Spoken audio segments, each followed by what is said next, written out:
Hello, everyone. Welcome to Progress Junior Golf with Live Sport Now and the England Golf Young Ambassadors. My name's Steve Jackson, and this is Ian Waterhouse. Hello, Steve. It's good to see you again. How are you? Very good. Looking yes. Fresh. Yes. A bit. Yeah, I think I fell under a lawnmower, didn't I? But anyway, there you go. So I thought you were going to say that you've hit too many balls in the thorn bushes and you've been getting attacked whilst trying to find your ball. Well, it might be a little bit of that as well. But then that happens all the time. So I should have a very short hair all the time, though. But no. Well, you do. Yeah, true. Good point. Right, now this is the Progress Junior Golf Podcast. It's show number 47. This podcast is all about junior golf. It's about the next generation of golfers. It's about trying to get more boys and girls playing the game of golf. Now, this weekend, Ian, as you well know, coming towards the end of the season, so the DP World Tour Championships, their final taking place will be next week. They've had Q School this week. I think the Alps Tour, they've also got their Q Schools this week as well. Ladies European Tour, they've got Q School coming up very shortly as well. So you can tell it's the end of the season, really. But what? Can I actually just say, Steve, just before you get into it, can I just say a big congratulations to some friends of mine for earning their DP Tour World Card, their European Tour card, let's call it that, for next year. Huge congratulations to three gentlemen I know very well, Joe Dean, Marco Penge and Will Ennifer. I'm so happy because certainly those three guys, when I first started broadcasting golf sort of 4 or 5 years ago, they were coming through the mini tour ranks and sort of making it. In fact, I interviewed Joe a couple of months ago on a ITS tour event up at Huddersfield Way, and it's just it's so nice to see these players having success. They've worked so hard for it, so hard behind the scenes. I know Daniel Godin used to run Europro as well. He'll echo what I'm saying here. What a treat it is. What hard work that goes into it. They've gone through the junior ranks. They've gone through the mini tour ranks. They've done it. It's like in football when Jamie Vardy came through from the non-league ranks and then suddenly makes it. And so I just want to say it's not junior golf related, but they will have played, of course, junior golf to get to where they are. Huge congratulations to everybody who's made it, but in particular, from a personal note, to Marco Penge, Will Ennifer and Joe Dean. Yeah, well said. What I will say is that my friend Gary Boyd, who just missed out by one shot, blame Ian's mates then because they beat him by one shot and got in and Gary missed out. So I know Gary as well. Absolutely, actually, yes. But hopefully Gary will get some kind of a card next season. So good to see him getting back on the right road as well. Now, but we're talking about the end of the golf season there. But what does the golf season actually mean, though? And in particular, what it means for juniors. Now, generally speaking, and this is a very generalisation, weekends more tricky for juniors to play golf. Adults, they tend to take the tee times up. And obviously, with the nights drawing in at the moment, it's more difficult, with the amount of light that you get in the evenings to actually play in the evening. So when it comes down to it, it's Christmas. It's the next opportunity to play golf. It's February half term. It's Easter. It's May half term. It's the summer holidays, and then it's October half term. And what's the common characteristic with all of those things here? Half term, you said there. Half term, summer holidays, Christmas, February half term, Easter. What's the common characteristic? School holidays. School holidays. Schools. Exactly. So basically, are we turning around and saying that that's the only time that kids can play golf during the school holidays? Well, that's what we're going to look at today, because we're going to look at golf in schools and find out whether there are opportunities for people to play golf when they're at school. Because, we're that generation, Ian, whereby I didn't have the opportunity to when I was at school. Did you have the opportunity to? No, I didn't. And actually, I'm really looking forward to hearing from our guests today because, I'll be brutally honest with you. My son is 8 years old, so he's in year 3 at school. And just getting him to do a proper PE lesson is hard enough, let alone golf. Do you know what I mean? And I'm sure we've got Andy on, but we're really looking forward to hearing from Andy, and because I know he's very passionate about this, and rightly so. So I'm very much looking forward to this, because when I was, it wasn't even an option, Steve. Do you know what I mean? We did at school. We did football, rugby, and hockey, I think, and that was it. And then during the summer, probably a little bit of cricket, possibly athletics, those types of things. Yeah, never did cricket. Athletics. Yeah. Athletics, never did cricket. So it was football, rugby, athletics, and hockey. That was it. They were the only options. Maybe I just went to a rubbish school. I don't know. Well, I'm not going to comment on that. And if you are from Ian's school, look how he turned out. Yeah, proof that it was a rubbish school. Right, but let's have a look at this further then. So Sky Sports, we mentioned the DP World Tour, the tour finals coming up next week. We'll go into a little bit more details about that later in the podcast as well, because we're going to be doing something on that in our next podcast. But of course, Sky Sports is going to be covering the DP World Tour. Nick Doherty is going to be there as the Sky Sports presenter. Now, I know that he's got a real passion for schools golf. He's got involved with the Golf Foundation as an ambassador. And it's one thing which he wants to do is get more kids playing golf at schools. And on the back of him and on the back of the Golf Foundation, they've brought this scheme out called Unleash Your Drive. And you mentioned the name Andy. So Andy Leigh is the manager of Unleash Your Drive. So we're going to hear from him. We're going to hear all about the things which they're trying to do and how they're going to go about doing it. So obviously it'd be fascinating, if you're a pupil, if you're a teacher, if you're basically anyone within the golf industry, have a listen to what Andy has to say and see how you can get it into your school and how you can get your kids involved. Because I think it's really important. But also, as we always do on the Progress Junior Golf podcast, as much as we can, we try and get the junior perspective as well. So we've got England Golf Young Ambassador Daniel Robson as well. So he'll give his perspective. And, he might not have played any golf at school like we did. He may have played a little bit of golf at school. So let's find out what he has and the kind of experience that he had and see how that balances up with what Andy's trying to do and what we're trying to do as a golf industry as a whole. So fascinating subject this evening. Right. As always, though, first things first, let's do the latest junior golf news then. Right, there it is. There's it. It says it at the bottom. First order of business, Steve, just to remind everybody, if that's okay with you, that this is an interactive show. Of course, we can see the comments. We do want to hear from you. And of course, tonight, we would love to find out whether playing golf at school was an option for you. Tell us if it was. Name the school. Why not? It's an open podcast. There's no, we're not looking to hide places. You want to big up your school and say, yeah, we had opportunities to play golf. If you didn't and you went to school and asked them why not, tell us what happened and feel free to name and shame them. I don't care. I've made my position quite clear on my school. Absolutely, yeah. I was going to say your school's going to ring up now and say, we gave him the opportunity to play, but he just turned around and said he wanted to go around the bike and have a smoke and a cigarette. No, that didn't happen. Okay. That didn't happen to both. Right. But yeah, please do get in touch with us. We can see comments. We do want to hear from you. A few ways you can do it. You can see that little QR code actually just above Steve's head. If you scan that, it will take you through to the Live Sport Now YouTube channel, where this video will be at the top. And there's a live chat section. Comment in that live chat section. I can literally bring your comments on screen as well. So please do get in touch. Do hit subscribe whilst you're there as well, because it helps us out. And Steve. Yeah.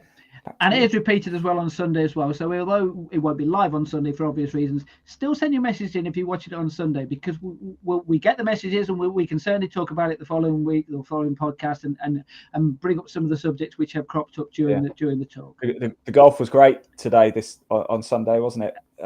Brilliant. Yeah, absolutely. I can't believe they won with 5 eagles in the last round. I mean, wasn't that fantastic? Yeah. I mean, I'll tell you, if that happens now, my word. Yeah.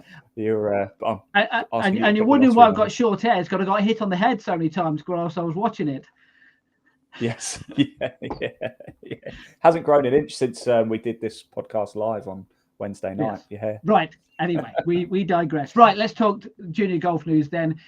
And ironic enough, we're going to talk about the DP World Tour qualifying school. You mentioned some of the pros who've made it through.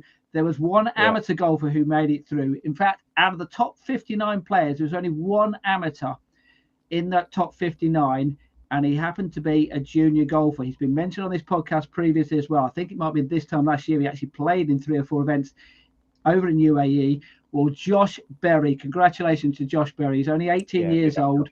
And how about this for rounds of golf? I actually played at the golf courses which he played at, Infinitum over in Spain, which is about an hour south of Barcelona. The Lakes course and the Hills course scores 67, 68, 70, 67, 71, and obviously 6 rounds you go. So he's going into that final round thinking, whoa, this could be a little bit, well, how about that? He dropped 1 shot in his final round and shot 70 and finished in 20th position. So congratulations to Josh Berry for earning your tour card at that young age then. So good luck to him.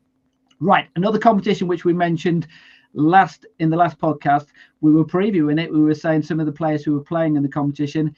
The Justin Rose Telegraph Junior Golf Championship took place over in Portugal. We've got a photo of the boys and girls winners. It was, like I say, it was played over 3 rounds of golf. So boys winner was Morton Bailey there from West Hove Golf Club on the left-hand side. Girls winner was Annabelle Peaford then. Scores for this competition, cracking scores to win it. Over 3 rounds, Morton Bailey shot 69, 71 and 69. And actually, on that first day, he had 5 birdies in his front 9 to really get himself to a great start, and in the end he won by 6 shots as well. So really good victory for him. Philip Crowe. Can I just ask Steve, why did Dylan Shaw Radford withdraw? I don't know. I did see that. I wasn't quite sure. And I hope, well, you would, if you follow my logic here, I hope it was an injury, because you would hope that he hadn't pulled out because he didn't have a great second round. But as a defending champion, obviously, I would guess that it had to be something quite serious, because he would have wanted to do really well in this competition. And obviously, I think he had world-ranking points, so obviously it was a big event for him to play. But yeah, it was a good spot there, because I did see that he was the only one who pulled out. So. Dylan, if you are watching this, if you did pick up an injury, I hope you're feeling better now. So Philip Crowe finished second, 70, 76, finished with a 69. Joint third place was Jake Wallace and Connor Graham. The girls, as we mentioned there, Annabelle Peaford from Walton Heath won 300 par. She finished 70, 70, 73. Now I mentioned about the fact that Morton started really well on his front 9 on the first day. Other way around, actually, Annabelle didn't start off quite so well on the front 9 on the first day. Back 9, though, 5 birdies on the back 9, and then went on to, really took it on from there and went on to win by 5 shots in the end. She won from Freya Russell and Sophia Fulbrook, though. But you have to say hats off to Freya, though. Her final round, 66 with the final round to really shoot up the leaderboard. 8 birdies in that final round, so well played to her. Now, as you can appreciate, this time of the year, not too many competitions, and the ones we've mentioned there have been overseas. And we're just going to mention one more now. This is one which is going to be taking place next week. I'll be there. It's the Fado Series Grand Final. Takes place in the UAE at El Alain Golf and Shooting Club. A couple of players who we know who played in it last year. Ben Bolton, who actually played in the Daily Telegraph over in Portugal, and Isabella Taylor-Stokes are a couple. But lots of players from the UK and Ireland. And just some of the other countries who've got representatives: Spain, France, Sweden, Finland, Czech Republic, Slovakia, Poland, Austria, Latvia, Serbia. That's just in Europe. And then from overseas, Vietnam, Taiwan, Philippines, Thailand, Kenya, India, UAE. So, a real international event. And the reason why I bring up the fact that it's an international event, I'm going to be there, and we're going to be doing the next podcast on international junior golf, because it's one subject which we haven't really looked at. So I'd be interested to have a chat with some of those players and find out what they do overseas. Perhaps it's something which we in the UK can learn from, in the sense of, it might well be that, all those top 10 players in the Fado Series event might all come from overseas. Well, why is that the case? Are they doing something right that we're not quite doing so right? Who knows? Let's find out and see whether they've got some good ideas. We're not playing enough golf in school. No, yeah, that's why. No, exactly. That might well be exactly the reason. And actually, if you remember as well, when we did the news last week, and we talked about, and the last couple of weeks, when we talked about the Solheim Cup and the Junior Ryder Cup, there was a lot of Europeans who were playing in those teams, and not many players from Great Britain and Ireland. So perhaps there is something in that, in the sense of, and also you look at the Ryder Cup teams now. You've got the likes of people coming from Denmark, and other countries whereas perhaps 10, 15, 20 years ago didn't have players from those type of countries playing in the Ryder Cup. So, it's a developing thing, and they must be doing something right at professional level. Let's find out what they're doing at junior level and see whether we can learn from that. So that's going to be fascinating to talk about that. All right, but that wraps up the junior golf news for this week then. we're going to be talking schools golf, aren't we, Ian? And we're going to bring on our two guests then. Oh, yeah. Very important people, in other words. So important, in fact, Steve, that I don't qualify for this next part of the podcast. So I will be leaving because the guests are too important. Yes. Steve's important. I don't really matter. so Steve, who have we got coming on? So we have got Unleash Your Drive manager Andy Leigh and England Golf Young Ambassador Daniel Robson. So let's introduce them and let's get on with this important podcast then. Here they come right now. There we go. I'll see you guys later. Right. So we're talking then schools golf then. So we mentioned obviously in the conversation I was having with Ian there the fact that I didn't really play much schools golf. We're similar age, Andy. What was the situation with you when you were a youngster? Did you play any golf at school? I played very little golf at school. In fact, I was 14 when I first started playing golf. So, no, it wasn't very front and centre. There wasn't very many opportunities. I think the only time we had looking at playing golf was our French teacher organised a game. And he just asked the question. He didn't actually know in the school who played golf. And I put my hand up, and he was surprised to see that I did play. And we just went down to a local 9-holer and had a game of golf against the French team. Apart from that, it wasn't very widespread. Dare I say it wasn't very cool to do it. It wasn't one of the cool sports at the time. I think perception's changing on that a little bit. But yeah, very limited opportunity. And yourself, Daniel, obviously a lot younger than myself and Andy here. What kind of opportunities did you have to play school golf? I didn't really have any until we had some sort of a team, but we didn't get enough to play, if you know what I mean. So we kind of got left out during the school things. But I mean, since my last 2 years at schools, I mean, it's grown so much more. I mean, our teacher who's in charge of it now is actually part of a golf club and help doing it that way now, is helping for the golf club and school. So Andy mentioned the fact that he started playing golf at the age of 14. I started playing when I was 10 years old. How old were you when you first started playing, Daniel? I was 5. Okay. So a little younger than us two. And you say that you weren't even introduced to the opportunity until perhaps when you were 15, 16, 17. Is that right? More of the opportunity for school, yeah. Yeah. Okay. So obviously this is something which you've had to look at, Andy, in the sense of, Daniel's age group and younger as well, of trying to get it in. Now, we're going to be talking about Unleash Your Drive here. We're going to get your take on exactly what it is here. But first of all, we're going to play the promotional video, which you put together or helped put together. So Ian's going to put it on for us now, and then we're going to have a long chat about exactly what it involves and how that can help golf clubs, golf schools, golf the industry as a whole, and hopefully help junior golf. Golf is so much fun. Just focus on the ball, get any worries, and just whack it away. Golf teaches you to take a breath when things aren't going well, and to focus on the positives. You can learn so much, and that's true for the pros too. The life lessons that you can be taught through golf are very, very important. It can be frustrating, but it can also be beautiful, and it's a hugely powerful sport. There's so many mini lessons in just one round of golf. We know what a great sport golf is. Imagine if we can share that with kids in every school. It would help them to deal with their emotions, with nerves, and with everything life throws at them. Set your head in the right place instead of stressing about other things. They've learned that they can try new things and succeed. And when a child succeeds, it makes them happy and it gives them confidence.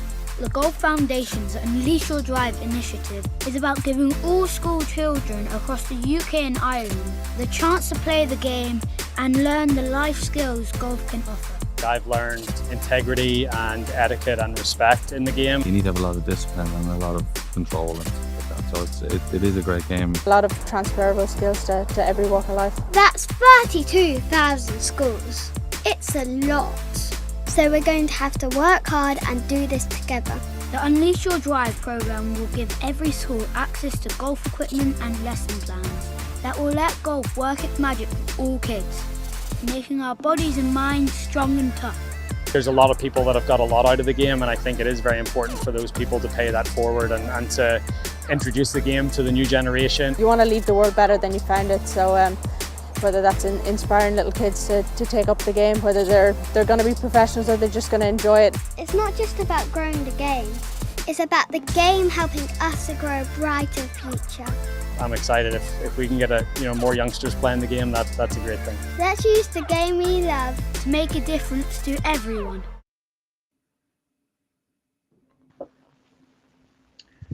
Now, the interesting thing about that video is the fact that I didn't actually see the video. I heard it all, but it was, for whatever reason, my screen locked up on me, so I didn't actually see the video there. But I did see it beforehand, so I know.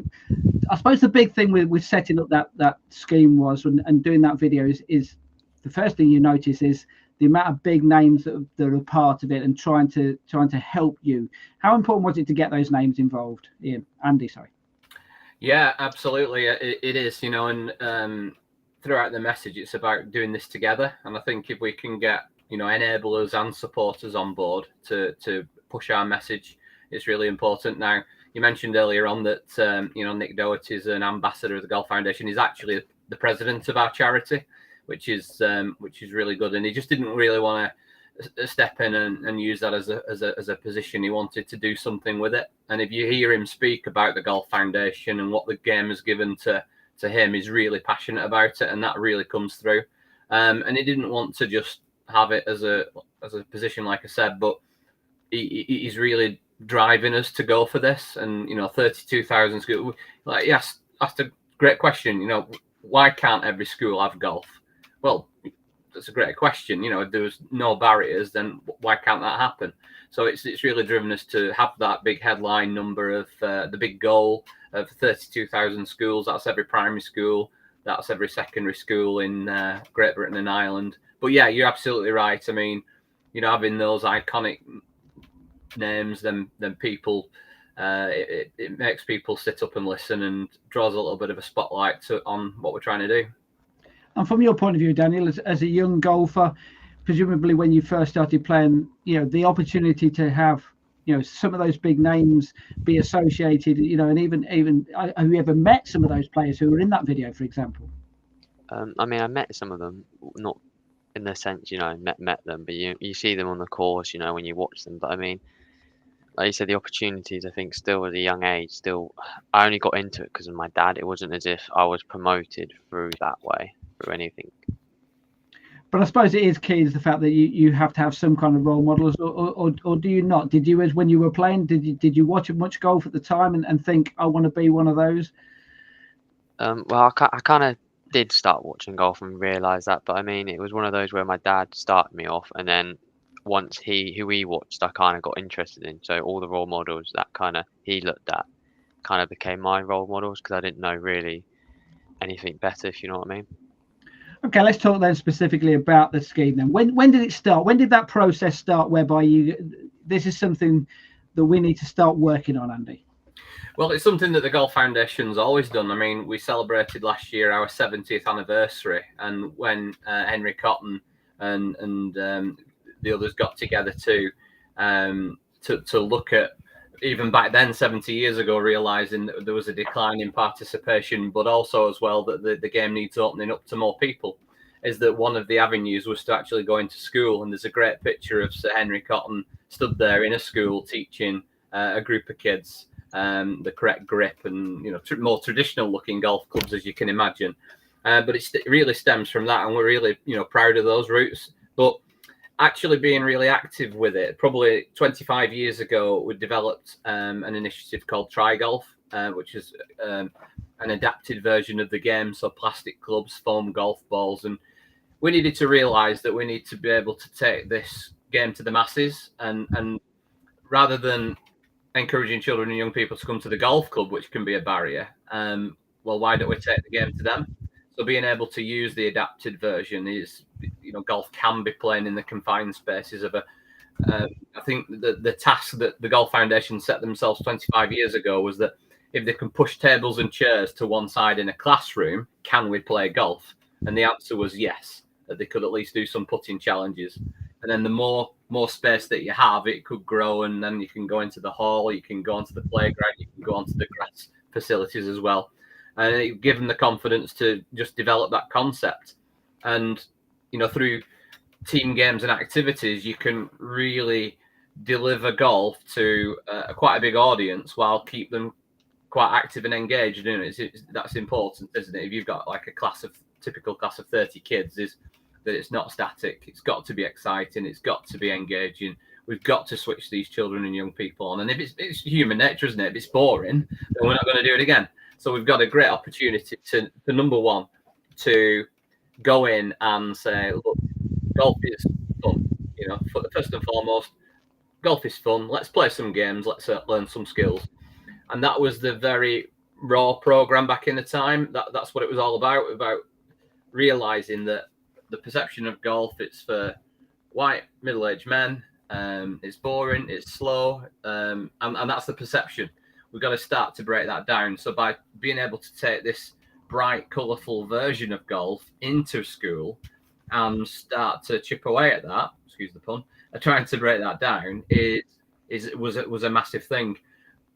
We got a little bit caught up in that because we then realised, well, there's a whole lot more that we can be teaching these children and young people. We in the game realised that golf is good for children, and they do develop not just golf skills but life skills as well. But we're probably waiting until they've actually gone through the junior section or a certain period of time being in the golf environment, playing the game with the rules, the etiquette, the maybe playing with adults, just the sense of being at a golf club or a golf facility. That develops a young person. So we had to look at the skills of golf about, right, what could we now drop into the program that we physically deliver in schools? So take some of the learning, the life skills of golf and put them in a program. So a few years ago, we had our Skills for Life motto about saying, well, let's teach kids about honesty, respect, cooperation, self-motivation, perseverance, those sorts of skills. But then we realised back in 2019, working with an organisation called Yeast Limited, is that mental toughness and the resilience side and what goes on in the mental side of golf is actually something that we do use on the golf course, but we use in our wider lives as well. So what we set about doing was teaching mental toughness tools with the program. And we started off with golfers. This was not in the schools originally, but we took some samples of golfers from those that are maybe just beginners, improvers, but also then those that might be representing the county. So you had a wide variety of abilities of golfers, and taught them over 10 weeks these mental toughness tools.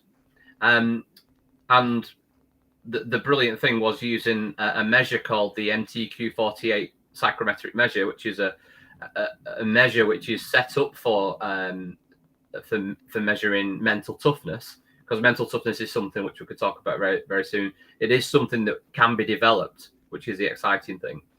But over a 10-week period, we saw a 20% increase in mental toughness across the group of kids by teaching them, while they were just having, probably from the outset, you might look at it as quite a traditional junior golf lesson where they're still working on the golf, they're still having some fun, but then they're developing these mental toughness tools as well.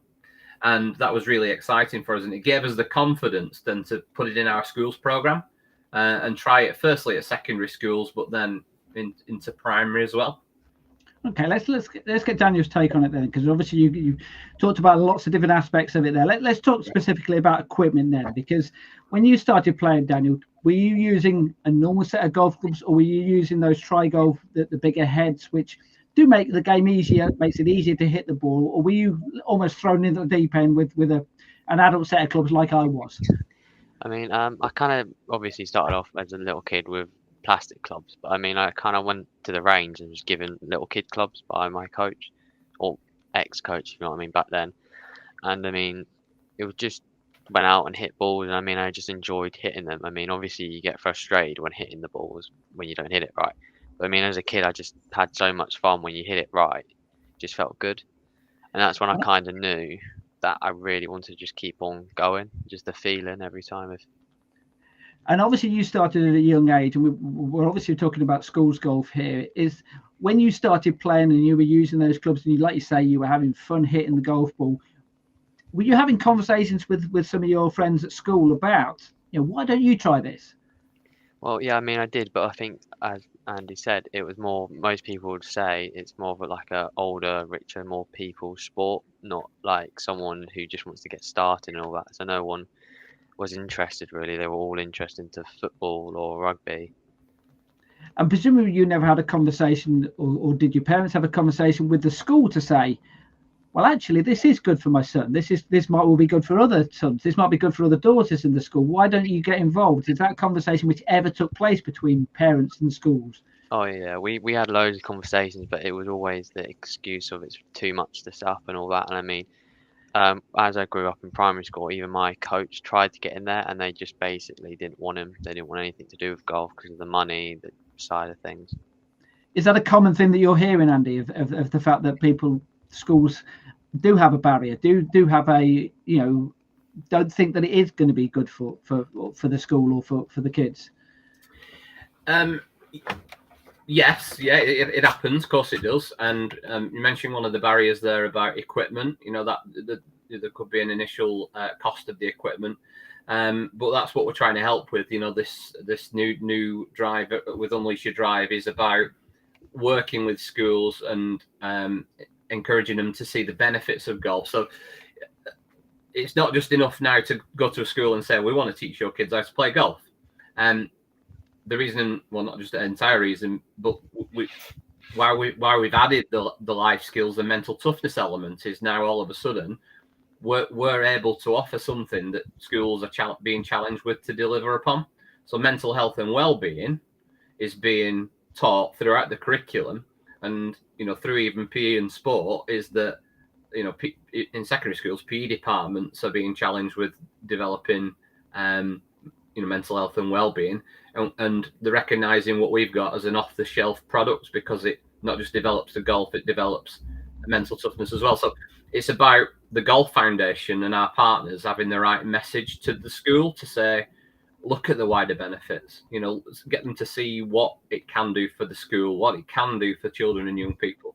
And then those conversations become a whole lot easier.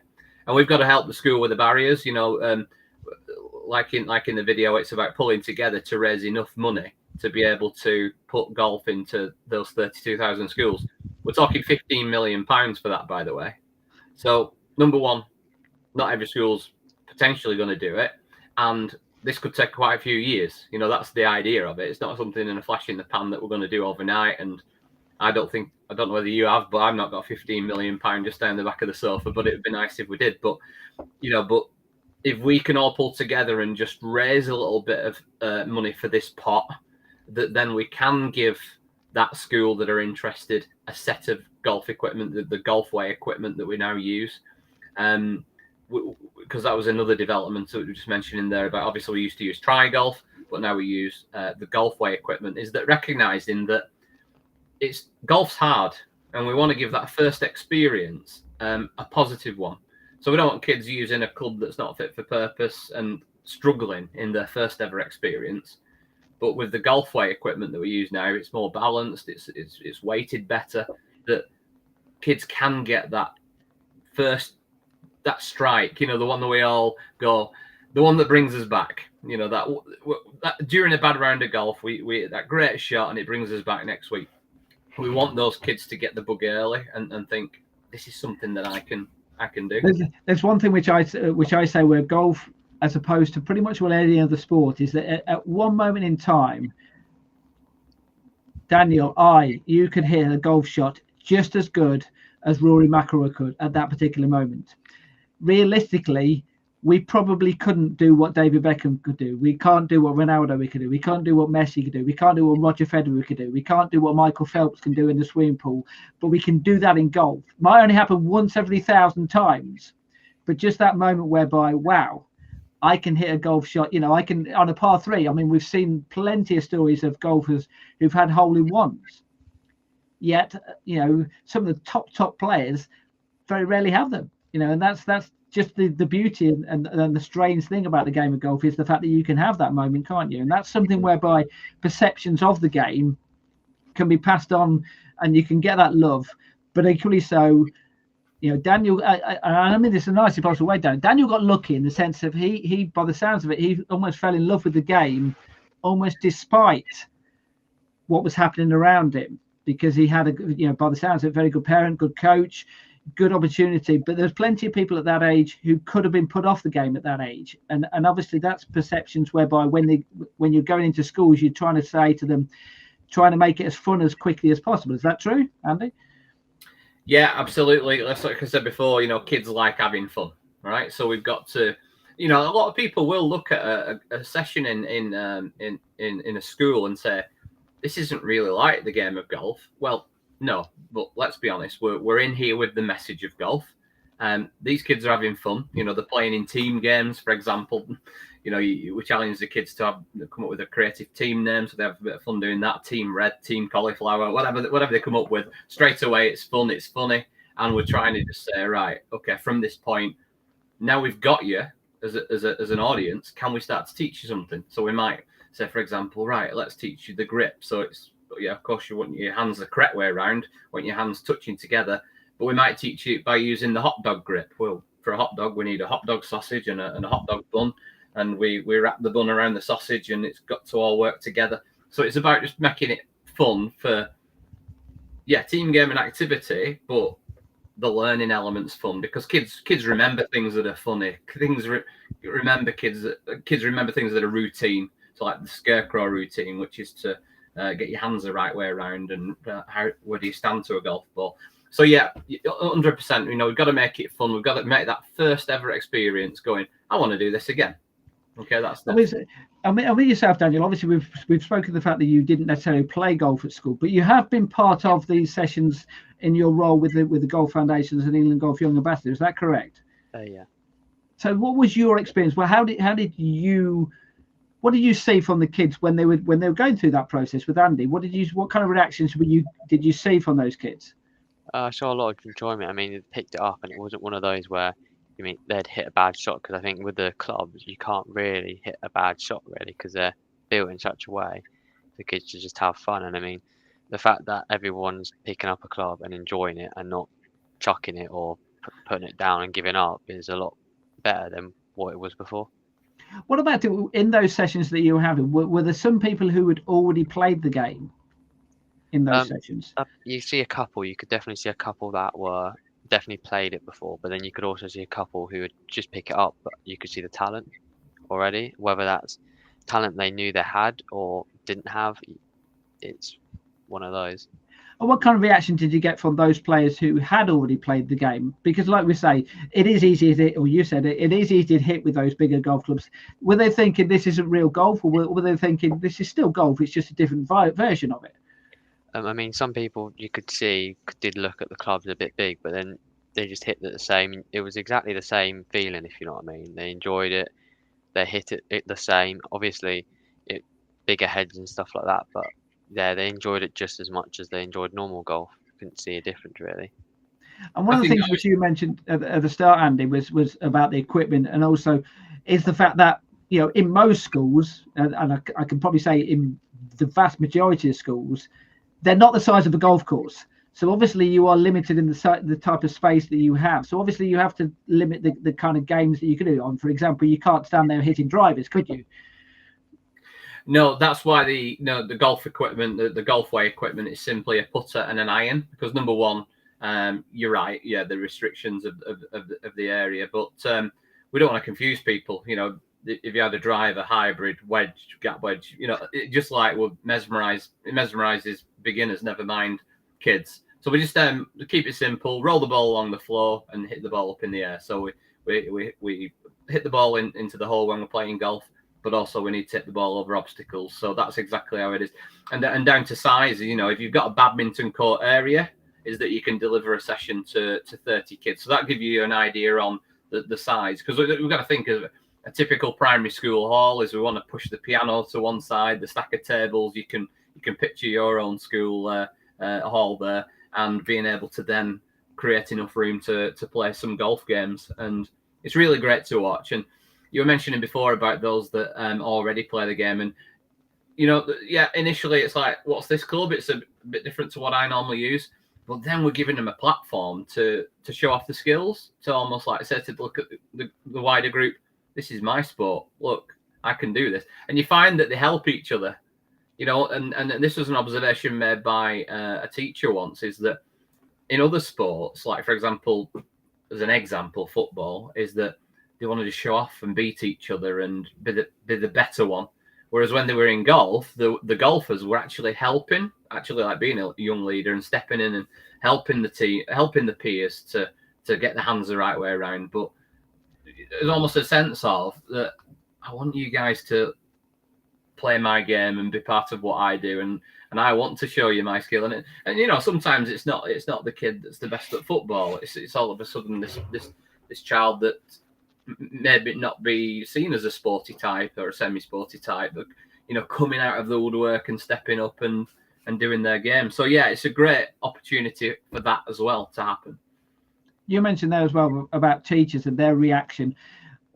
We will go into a little more detail about exactly how the coaching goes and who does the coaching, if you like, at that. But what is their reaction when it's first taken to a school? And it's the first time they've ever had golf in their school. What's the reaction from the pupils and the teachers as well? Yeah, I mean, straight away, I mean, if you just think about what you just said there, let's play golf in school. Now, that's mind-blowing to some people. It's like, how on earth can we play golf in school without seeing the equipment? But it's the equipment that makes it all happen. You know, that's the one. It's almost like light bulb moment when you unzip the bag and show them the kit. And we do a lot of training. So, yeah, there's two avenues, really. So the first being that we can train teachers to deliver this, which we'll go into more detail. But when we do get those teachers together on a CPD course, a training and activators workshop, and we get the kit out, we show them the games, we get them hitting them, they go away completely getting it and visualizing how they can use this back in their school.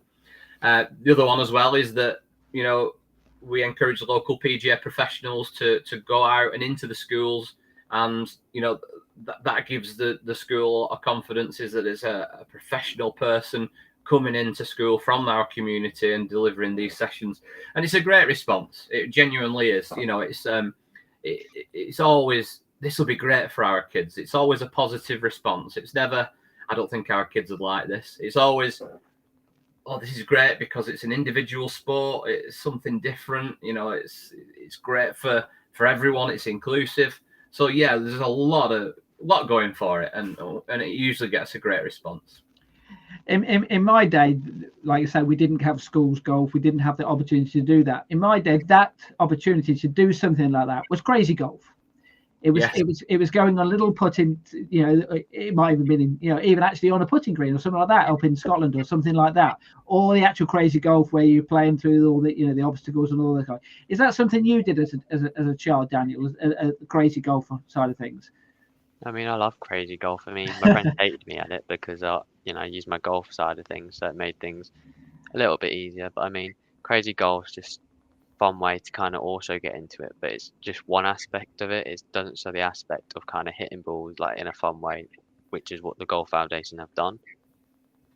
I also saw as well recently a golf club whereby they have one of the dartboards whereby they play like, and they hit and they like double top and all those types of things and trying to work out their scores. Is that something which you can bring into the schools? Because obviously that is something which you can fit into a school space, isn't it? Is that part of what you might be able to do? Yeah, I think what you got to realise is that, I mean, the golf wear bag of equipment, the core bag, contains all the equipment that you need to run a golf session. Okay, and that's all the cones, the Velcro targets, the ball stick to these things. You know, we've got a bullseye target, a putting bar where you roll the ball and it sticks to it. We've got big plastic holes with flags where the ball will stick to the centre of it as well. So there's a lot of kit within that bag that can just be that one-stop shop. But we do, yeah, we encourage people to think outside the bag, so to speak, and say, right, what have you got to around you? Use your natural environment.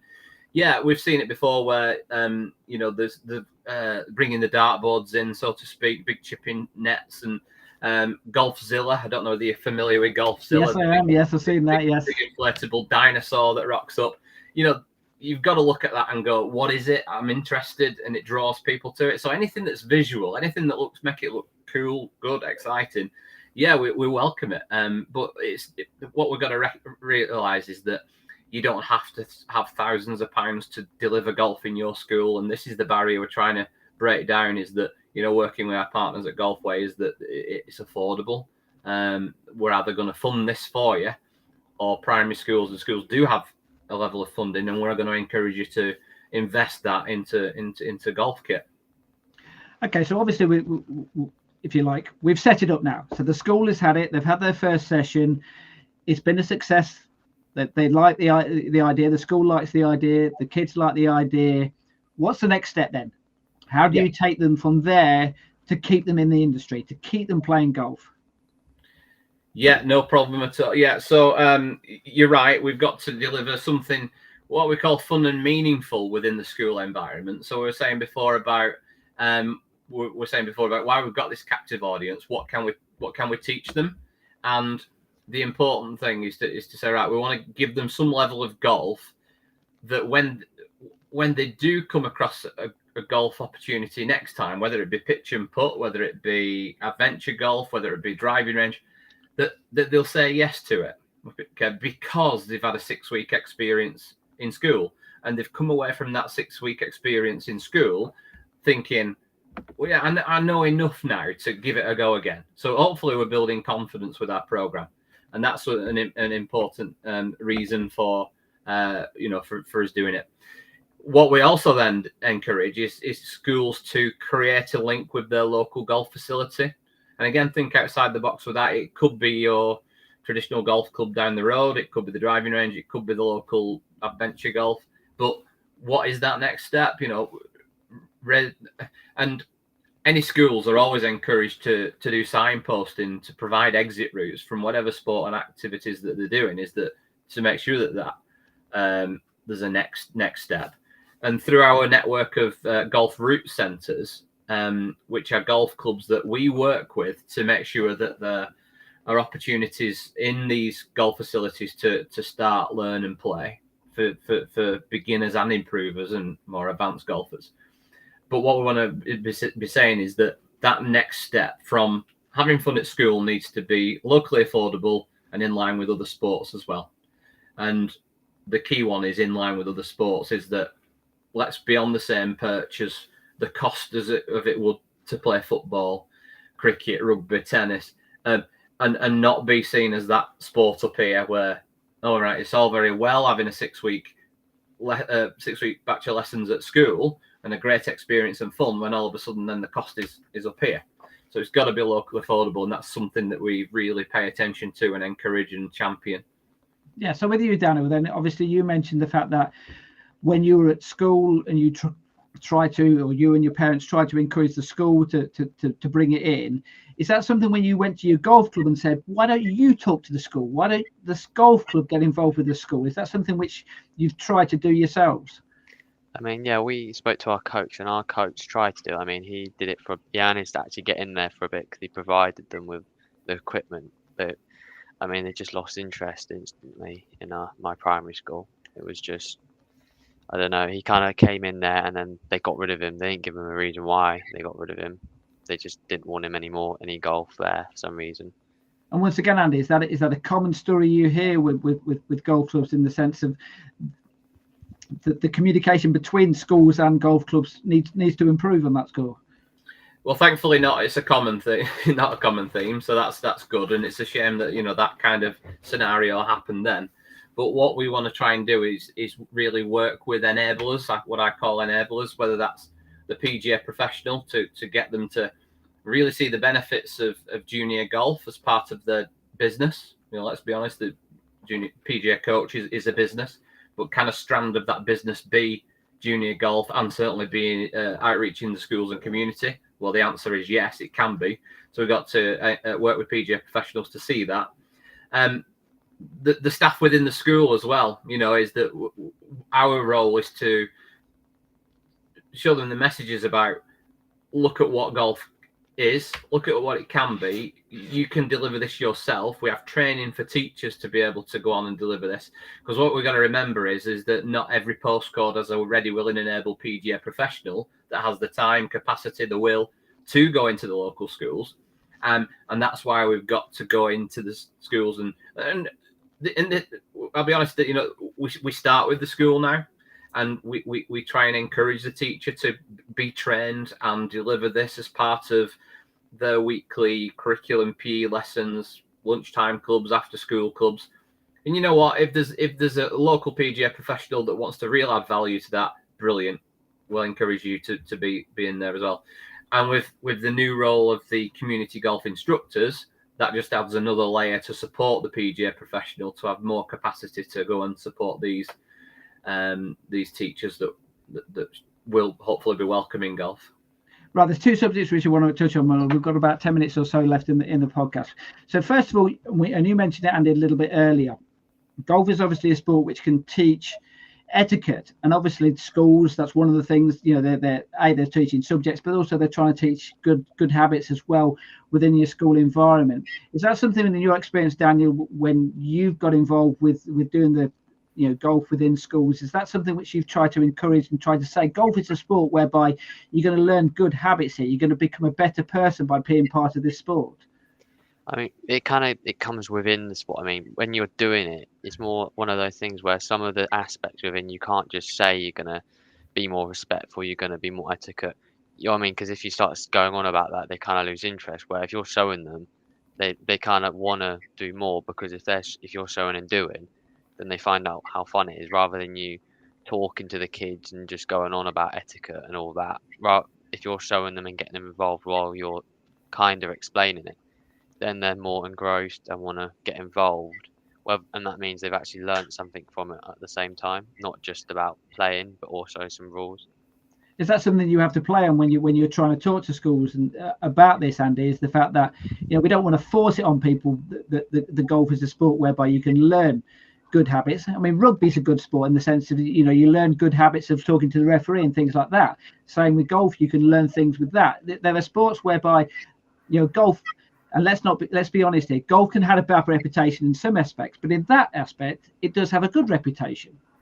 Yeah, it does. You're right, and Daniel's absolutely right. Is that it's not like we go flying in saying we are going to teach you to be more respectful.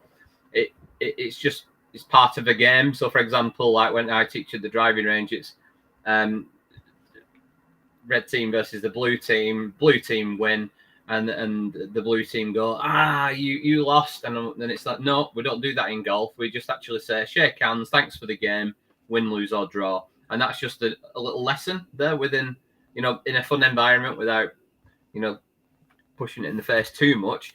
But it's like, it is there are skills that are like caught, not taught. Really, is that just by being in the environment, by playing the games, by just putting these little lessons in place, is that it catches on eventually, and that's what it's like hidden learning. Yeah, we're having fun here, but they don't realize that they are developing these skills, and that's what golf does and the game does, and that's important for us to bring it out. And you mentioned earlier as well about the mental side of the game as well. That's something whereby it's another one which can be taught without being taught, if that makes sense, in the sense of it just comes with part of the game.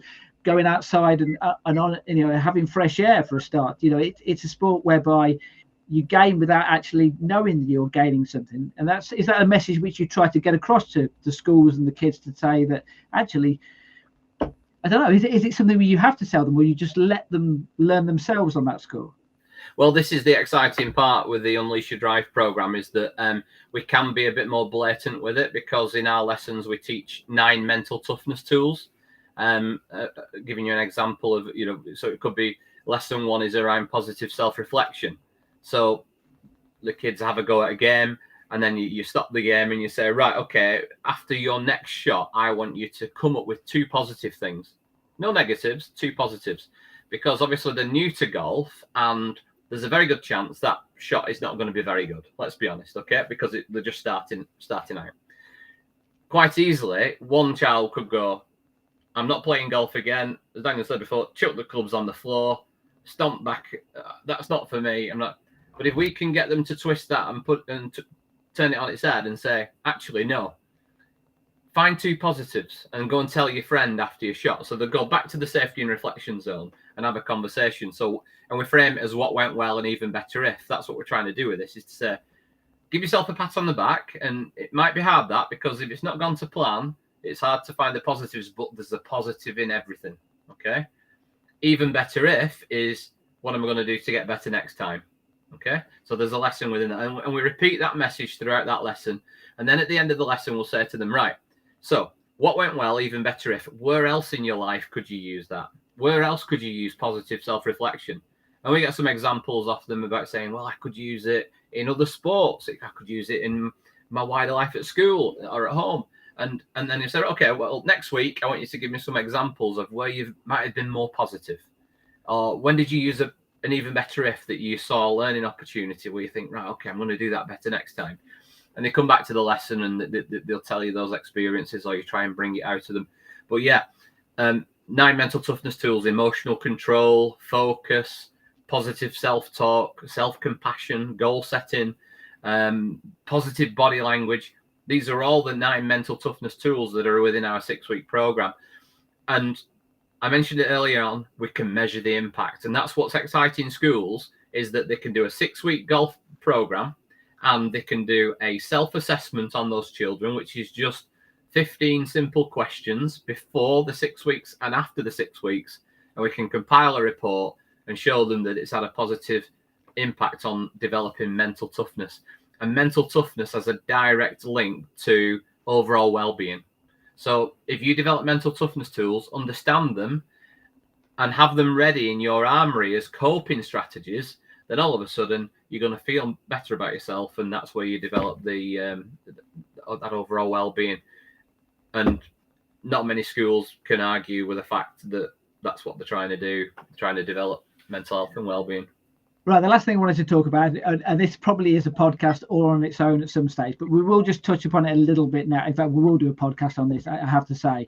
But competitions at schools, because Daniel, did you ever play any schools competitions? Because that's something whereby, I run junior order merits, I run junior competitions, and I noticed the fact that schools competitions, there aren't that many, but there are some out there. Is it something which you played in? I mean, on the main course, I only really played in one, because obviously you had to have a certain amount of people who played golf. But I did in the end up helping the school with par 3 comp. So we did school competitions for the little ones on par 3, sort of tees, doing all sorts to promote the younger ones. So then we can actually get a fuller team for the older ones in the future. I mean, presumably the scheme which you're setting up here on Leigh Drive is more aimed at trying to get them into the game, and then the schools competitions will come at a later date. Is that fair comment, Andy? Well, yeah, yes and no, because we've got to recognise is that, kids like playing the game of golf, that hitting the ball into the hole. Now, when you play golf or you are a golfer, there's loads of opportunity for you as a junior outside of schools. But in areas where they've got a strong English Schools Golf Association, there's an opportunity there. But again, you've got to have that ready, willing and able teacher to put the school forward, look for enough golfers to put a team in. So there's an opportunity there. But what we want to recognise is that those that are just learning and beginning to play golf through Unleash Your Drive want to maybe compete as well. So we work within the school games, which is a national initiative. And we've got a concept called Golf Sixes Mini League. So this is like Golf Sixes League, which is obviously very... That's the podcast we're going to do on, by the way. We're going to do one on the Golf Sixes. But yes, carry on. Absolutely, yeah. So Golf Sixes League, I'll not steal the thunder of that one then, but it's very popular and growing really rapidly within in the real golf environment. But we're taking the concepts of that and delivering it in schools. So it's basically 6 holes of golf. And when we say 6 holes of golf, this is a golf course made out of cones and markers and flags and using the Golfway equipment. You can turn a football pitch area into a 6-hole golf course. And that means then you can have class versus class, school versus school. So you can have a central venue at a school and invite other schools to bring 6 kids along, play off in pairs. And we have a scramble. So basically it's Texas scramble, no pressure on an individual. The most points wins, and it's a whole lot of fun. So we're really trying to have this competition and this level of golf that you can feel like you're playing the game without actually being on a golf course. Okay, then, Daniel, almost the last word to yourself. Then, if someone's watching this, if they're your age, or if they're perhaps a little bit younger, and they want their school to get involved with this, what would your advice be to a junior to say, yeah, this is something our school should be doing? What would your advice be to them? Definitely speak to the right teachers and find people on board. Because I mean, I felt lucky a teacher who was actually trying to promote it, and he wasn't even a PE teacher; he was a maths teacher, and he helped me. And we managed to persuade the PE staff to then go on and request for funding to then promote it even more within the school. So there's always someone within a school who wants golf to be good, but doesn't know there's people who actually want him to do something about it, or she, or whoever, to do something about it. And presumably that's the same thing. The parents, they could have a word with the school and do exactly the same thing as well. Yeah, parents could, but it's all preference, to be fair, because if it comes from a kid talking to a teacher, it shows a bit more confidence, I think, and shows a bit more willingness to want to do it, compared to if the parent goes in, it's still just as good, but not as effective, in my opinion. Okay, so we've had those children, they've gone to speak to the teacher, the teacher then thinks, right, I need to go and speak to the principal of the school or whatever. They come to you, Andy. How do they get this set up then? Give us the, this is your opportunity to sell yourself. What's the website? How would they go about involved in setting this up then at their school? Well, first of all, I'll appeal to those children, teachers, parents who want to go and have those conversations, is to use some of the materials that you find on the Golf Foundation website, which is www.golf-foundation.org. You can find lots of information about Unleash Your Drive on that. And there's an opportunity now for primary schools to register for a fully funded program. You can get the kit, the resources, the training, all done online, the training, and it's not costing you a penny. And we're encouraging schools to apply for that. The deadline's the 15th of December, and we want to get 250 schools all signed up for it in the first wave. We're repeating that now. Deadline 15th of December. Get your applications in. We're doing it on a case-by-case review. Not everybody who applies gets it. We want to make sure that they're fully bought into it, wanting to deliver the mental toughness elements. Why are they wanting to do it? What's the mental health agenda? Give us the reasons why you want to introduce golf. So they've got to apply for it. But yeah, if they're ready, willing, and able, we're ready and willing to support those schools as well. So yeah, the Golf Foundation website is where it's at. All right, fantastic. Look, I really appreciate both of you coming on and talking schools golf. As we mentioned, we will be doing another podcast on the golf sixes and how that works, and also perhaps one on girls golf as well, girls golf rocks as well, and how these different ideas work, because of, the whole point of the Progress Junior Golf podcast is to try and get more kids involved in the game of golf. That could be at club level, it could be at county level, it could be at school level. So if you are been watching this and you think this should be at my school, then please get in touch with all the details that Andy's just given you there. Thanks so much to Andy for coming along. Thanks so much, Andy, as well, for joining us. Just a quick mention, the next podcast we're going to be doing is in 2 weeks' time. We're going to be doing one on international junior golf. So perhaps it might be one for you to watch, Andy, to get a few ideas about what they do overseas, about I'll ask the question to see whether they did schools golf overseas, and we'll find out whether it's quite as popular overseas or whether they're a little bit lagging behind. Who knows? But that will be the next podcast for another day. But thanks very much for watching this evening, and we shall see you very soon. Thanks a lot.